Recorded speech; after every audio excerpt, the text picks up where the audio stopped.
ઘણા ખેડૂત મિત્રોની કોમેન્ટ હતી કે હજી મગફળીની રકમ કેમ ખાતાની અંદર જમા નથી થઈ રહી। તો ખેડૂત મિત્રો, આ વિડીયોની અંદર આપણે જણાવશું કે તમારે મગફળીની રકમ કેમ ખાતાની અંદર જમા નથી થઈ રહી અને જો ખાતાની અંદર રકમ જમા નથી થઈ રહી તો હવે શું કરવું, કોનો કોન્ટેક્ટ કરવો, આ સંપૂર્ણ બાબત તમને આ વિડીયોની અંદર જોવા મળશે। તો તેની પહેલા હું તમને માહિતી આપું તો ખેડૂત મિત્રો, જે મગફળીના નવા અપડેટ છે તે હું તમને આપું અને રકમ જમા થવા માટે સરકારશ્રી દ્વારા 2 થી લઈ અને 15 દિવસ સુધી કહેવામાં આવ્યું છે, પણ ઘણા ખેડૂત મિત્રોની મારી અંદર કોમેન્ટ પણ હતી કે 20 દિવસ થયા પણ ખાતાની અંદર હજુ સુધી રકમ કેમ જમા નથી થઈ। તે સંપૂર્ણ બાબત તમને આ વિડીયોની અંદર જોવા મળશે। તો ખેડૂત મિત્રો, પહેલા તો ઘણી કોમેન્ટો પણ હતી અને ગઈકાલે પણ એક વિડીયો વાયરલ થયો હતો કે બીજી જગ્યાએથી લાવીને મગફળી ભરાવવામાં આવે છે। તો કોઈ પણ સેન્ટરની અંદર ખોટું થતું હોય તો તમે આ વિડીયોની અંદર કોમેન્ટની અંદર અવશ્ય જણાવજો।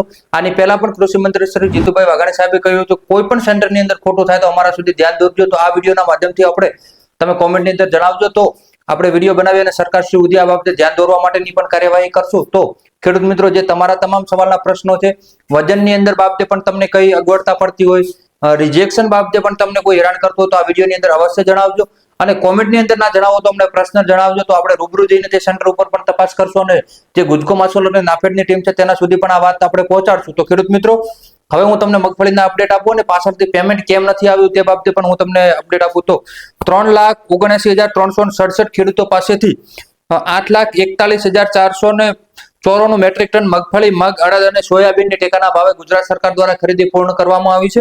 હવે 1,47,000 ખેડૂતોને 2376 કરોડ રૂપિયાની મગફળીની રકમનું પણ ચૂકવણું થઈ ગયું છે। તો ખેડૂત મિત્રો, 2376 કરોડ રૂપિયા ચૂકવાઈ પણ ગયા છે 1,47,000 ખેડૂતોને।